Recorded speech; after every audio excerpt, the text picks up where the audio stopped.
dari kelas 11 Sosial 2, nomor absen 17. Saya akan mempresentasikan tugas video saya dari mata pelajaran sosiologi yang membahas tentang konflik sosial. Konflik yang akan saya bahas adalah konflik sosial yang terjadi akibat penolakan vaksin COVID-19. Selamat menyaksikan.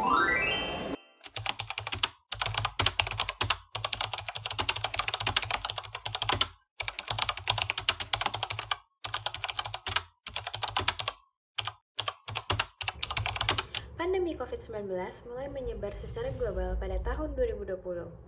Virus ini menyebabkan krisis kesehatan, ekonomi, pendidikan, dan kehidupan sosial di seluruh dunia, termasuk Indonesia.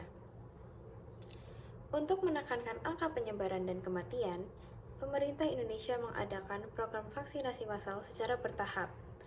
Vaksin dianggap sebagai salah satu solusi utama untuk membentuk kekebalan kelompok atau herd immunity.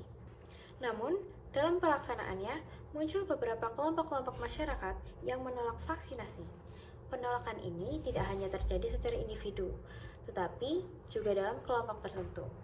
Di beberapa daerah, terdapat warga-warga yang menolak data ke fasilitas kesehatan, bahkan melakukan protes terhadap kebijakan vaksin.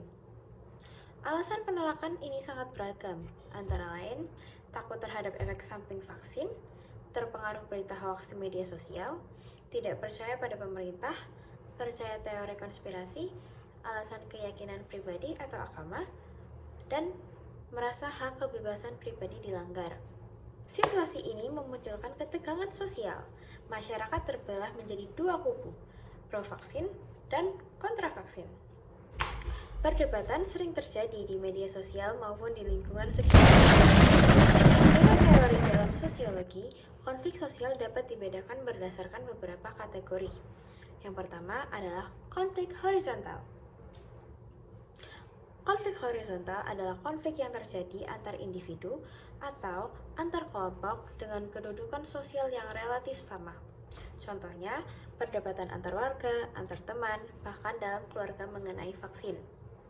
Konflik ini sering terlihat dalam bentuk adu argumen, saling menyalahkan, hingga memutuskan hubungan pertemanan. Yang kedua, konflik vertikal, yaitu konflik yang terjadi antara masyarakat dengan pemerintah atau pihak yang memiliki kekuasaan. Dalam kasus ini, sebagian masyarakat merasa kebijakan vaksinasi bersifat memaksa, terutama ketika vaksin menjadi syarat perjalanan, sekolah, atau pekerjaan.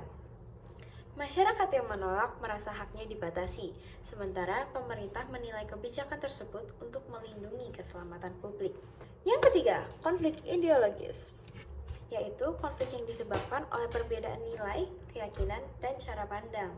Sebagian masyarakat percaya pada sains dan data medis, sementara sebagian lainnya lebih mempercayai informasi dari kelompok tertentu atau media sosial. Perbedaan cara berpikir inilah yang memperdalam konflik. Yang keempat, konflik kepentingan.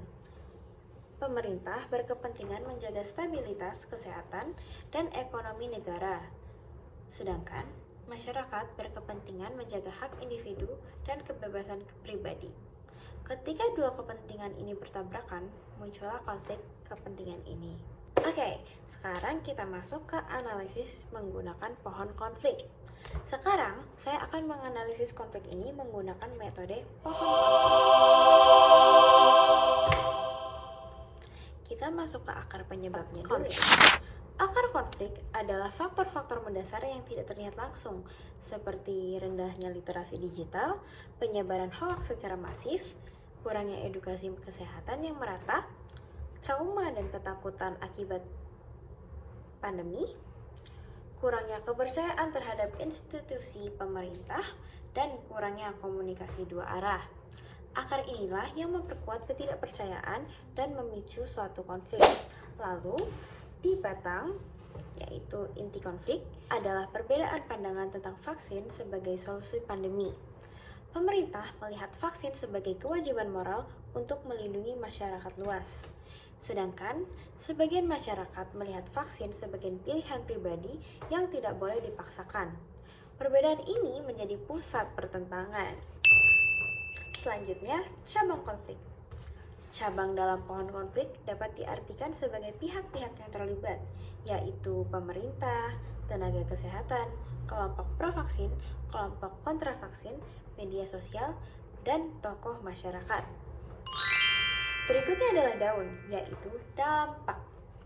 Dampak yang muncul antara lain polarisasi sosial, munculnya stigma, retaknya hubungan sosial, lambatnya penanganan pandemi, tekanan sosial bagi yang belum vaksin, serta penurunan kepercayaan publik. Dampak ini menunjukkan bahwa konflik sosial bisa memperluas masalah yang sudah ada. Beberapa upaya yang dapat dilakukan untuk meredakan konflik antara lain edukasi kesehatan yang transparan dan berbasis data, klarifikasi hoaks dengan secara cepat, dialog terbuka antara pemerintah dan masyarakat, pendekatan persuasif bukan represif, peran tokoh masyarakat untuk menjembatani perbedaan. Konflik sosial tidak selalu harus dihindari, tetapi harus dikelola dengan komunikasi yang baik. Menurut saya pribadi, konflik ini mengajarkan bahwa dalam masyarakat yang beragam, perbedaan pendapat adalah hal yang wajar. Namun, ketika informasi tidak terkontrol dan kepercayaan melemah, konflik bisa berkembang menjadi perpecahan. Pandemi seharusnya menjadi momen solidaritas, bukan perpecahan. Oleh karena itu, literasi digital dan sikap kritis sangat penting agar masyarakat tidak mudah terpengaruh informasi yang belum tentu benar. Demikian penjelasan saya mengenai analisis konflik sosial akibat penolakan vaksin COVID-19. Semoga video ini dapat memberikan pemahaman bahwa konflik sosial memiliki akar, proses, dan dampak yang harus dianalisis secara menyeluruh. Terima kasih atas perhatian dan waktunya.